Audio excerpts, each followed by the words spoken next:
15টা সুন্নত মুখস্থ রাখতে হবে। 1 নাম্বার সুন্নত ফজরের সালাত জামাতে পড়তে হবে।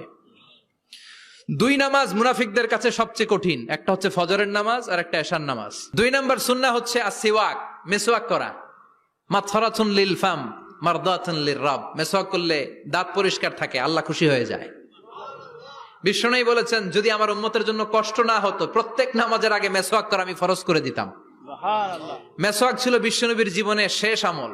এই মেসওয়াক করে বিশ্বনবী শেষ নিঃশ্বাস ত্যাগ করেছেন। বিশ্বনবী বলতেন নি'মা সিওয়াকি আয-যাইতুন ফাইন্নাহু সিওয়াকি ওয়া সিওয়াকুল আমবিয়া মিন ক্বাবলি।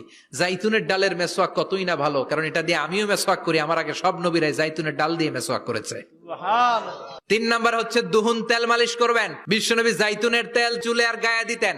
বিশ্বনবী বলতেন ওয়াদাহিনু ফাইন্না ফিত তাদহিনে বারাকাত, তেল খাও, তেল দাও, তেল মালিশ করো, তেলের ভেতরে আল্লাহ বরকত ঢুকাইয়া দিছে। 4 নম্বরে আত্তিব, জুমার দিনে সুগন্ধি লাগিয়ে যাওয়া সুন্নাত। বিশ্বনবী বলতেন এই দুনিয়ার 3টা জিনিস আমার কাছে সবচাইতে প্রিয়, হুব্বিবা ইলাইয়া মিন দুনিয়াকুম সালাস। 1 হচ্ছে আন-নিসা, নারীদেরকে আমি পছন্দ করি। 2 হচ্ছে আত্তিব, সুগন্ধি লাগাতে আমি পছন্দ করি। বিশ্বনবীরে কেউ সুগন্ধি হাদিয়া দিছে, বিশ্বনবী নেয় নাই, এরকম কোন ঘটনা ঘটে নাই।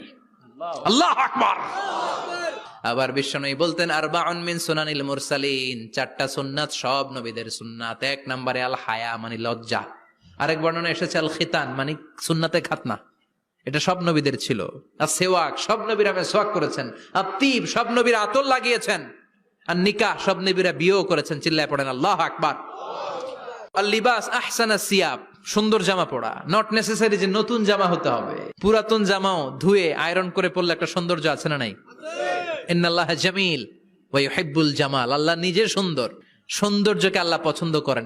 এরপরে ইকসারুস সালাহ আলান নবী, বিশ্বনবীর উপর বেশি বেশি দুরূদ পড়া।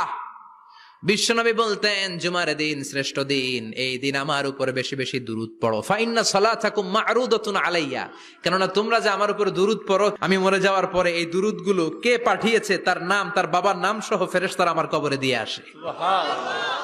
সাহাবারা বললেন ইয়া রাসূলুল্লাহ কাইফা সালাতুনা মা'রুদাতুন আলাইক, আপনি মরে যাওয়ার পরে আমাদের দুরূদ কেমন করে আপনি দেখবেন? ওয়াকাদ আরিমতা, আপনি তো পচে গলে মাটির সাথে মিশে যাবেন। বিশ্বনবী বলেন ইন্নাল্লাহা হাররামা আলাল আরদি আন তাকুলা আজসাদাল আম্বিয়া, নবীদের লাশকে খেয়ে ফেলা, নবীদের লাশকে পচিয়ে ফেলা জমিনের সব মাটির জন্য আল্লাহ হারাম করে দিয়েছেন।